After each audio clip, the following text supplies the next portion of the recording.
નમસ્કાર દર્શક મિત્રો, આપ સૌનું સનસનીખીજ ન્યૂઝમાં હાર્દિક સ્વાગત છે.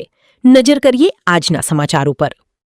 વડોદરા આજ રોજ ડભોઈ રોડ મહાનગર સામે આવેલ શ્રી વિદ્યાલયના ટ્રસ્ટી, આચાર્ય તેમજ શિક્ષકગણ દ્વારા લોકશાહીના જાગૃતિ પર્વને લઈ શાળામાં વિદ્યાર્થી નેતાનું ઇલેક્શન રાખવામાં આવ્યું હતું, જેમાં ટોટલ 8 વિદ્યાર્થીએ ઉમેદવારી કરી હતી તેમજ વિવિધ સમિતિઓની રચના કરવામાં આવી હતી, જેમ કે સપોર્ટ કમિટી, કલ્ચરલ કમિટી, શિસ્ત કમિટી તેમજ સમગ્ર ઇલેક્શન પ્રક્રિયા પારદર્શક અને વિદ્યાર્થીઓને માહિતગાર થાય તે રીતે કરવામાં આવી હતી.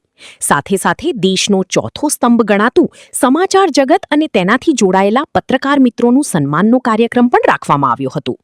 આ કાર્યક્રમમાં પત્રકાર હિતરક્ષક સમિતિના પ્રમુખ વિક્રમભાઈ ડાભી, ઉપપ્રમુખ જીતુ સોનવણે, મહામંત્રી ઓમકારભાઈ પટેલ, હુસૈનભાઈ ખંભાતવાળા, પત્રકાર હિતરક્ષક સમિતિના મહિલા મહામંત્રી સોનમિયાબેન વોહરા, સ્પાર્ક ટુડે ન્યૂઝના સંપાદક પ્રવીણભાઈ તડવી તેમજ અન્ય પત્રકાર મિત્રો ઉપસ્થિત રહ્યા હતા.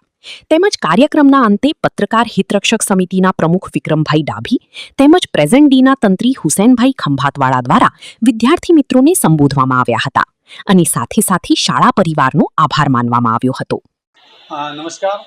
આજે અમારી શાળા શ્રી વિદ્યાલયમાં બાળકો ઇલેક્શનનું મહત્ત્વ સમજે, લોકશાહીના પર્વ તરીકે તેની ઉજવણી થાય, આ બધું શું હોય છે, એની પ્રક્રિયા કેવી હોય છે એ સમજાવવા માટે દર વર્ષે ઇલેક્શન કરતા હોઈએ છીએ. એના ભાગરૂપે વિદ્યાર્થીઓનું ઇલેક્શન યોજાયું હતું. વિદ્યાર્થીઓ જે આપણા ઇલેક્શન કમિશન ઓફ ઇન્ડિયાની જે ગાઈડલાઈન હોય છે એ જ પ્રમાણે અમે પ્રક્રિયાઓ કરી.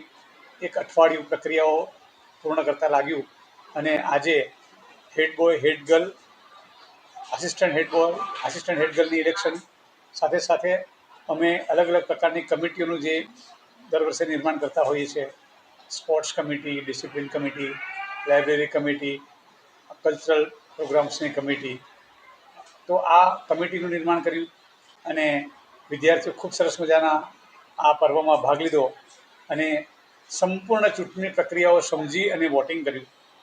વિદ્યાર્થીઓ એમના ક્લાસમાં જઈને પ્રચાર કરતા ત્યારે જોવા મળતું. એક વિદ્યાર્થીએ ભૂલથી જ કદાચ કીધું તમને ચોકલેટ ખવડાવીશ, પછી એને અહેસાસ થયો કે મારે વચન નથી આપવાના, તો એણે ફરીથી બધા માણસને માફી માગીને કીધું તમને યોગ્ય લાગે ઉમેદવારને વોટ આપજો. તો આ વિદ્યાર્થીઓની જે નિર્દોષતા છે એ પણ જોવા મળી અને ખૂબ સરસ મજા આવી. ટૂંકમાં લોકશાહીમાં ઇલેક્શનનું કેટલું મહત્ત્વ છે, એક વોટનું કેટલું મહત્ત્વ છે એ સમજી અને વિદ્યાર્થીઓ આજે ઇલેક્શન પ્રક્રિયા પૂર્ણ કરી અને થોડા સમયમાં અમે ઉમેદવાર વિજેતા પણ જાહેર કરીશું. Thank you. આજરોજ વડોદરા શહેરના ડભોઈ રોડ ખાતે શ્રી વિદ્યાલય આવેલી છે. શ્રી વિદ્યાલયના સંચાલક, ટ્રસ્ટી અને આચાર્ય શ્રી દિનેશભાઈ બારોટ દ્વારા બાળકોમાં લોકશાહી પર્વની જાગૃતતા કેવી રીતે આવે તેને ધ્યાનમાં રાખીને આજે શાળા પરિવાર, આચાર્યશ્રી અને ટ્રસ્ટીશ્રી દ્વારા ચૂંટણીનું આયોજનનો કાર્યક્રમ રાખવામાં આવ્યો હતો, જેમાં 4 છોકરાઓ અને 4 છોકરીઓ ઉમેદવારી કરી હતી અને ધોરણ 3થી લઈ ધોરણ 8 સુધીના તમામ બાળકો આજે વોટર બનીને તેમને વોટ આપ્યો હતો અને આ મેં નજરે નિહાળ્યું. મને ખૂબ ખુશી થઈ કે આવા કામ પણ આપણા વિસ્તારમાં થાય છે, આપણા શહેરમાં થાય છે. અને સાથે સાથે એક ઉમદા દ્રષ્ટિથી દિનેશભાઈ બારોટ દ્વારા પત્રકાર મિત્રોનું સન્માન કરવામાં આવ્યું, જેમાં પત્રકાર હિતરક્ષક સમિતિના હોદ્દેદારો અને સભ્યો તેમજ વડોદરા શહેરમાં હર હંમેશ 24 કલાક દોડતા, તમે ક્યારે પણ જો મોબાઈલ ખોલો કોઈક ને કોઈક પત્રકાર સમાજને મેસેજ આપવા માટે તત્પર હોય છે, તેવા પત્રકારોનું પણ આજે આ શાળા પરિવાર દ્વારા સન્માન કરવામાં આવ્યું. તો હું આ પ્રસંગે મને બોલાવવામાં આવ્યો, મારું સન્માન કરવામાં આવ્યું, એ બદલ હું શ્રી વિદ્યાલય શાળા પરિવારનો ખૂબ ખૂબ હૃદયપૂર્વક આભાર માનું છું.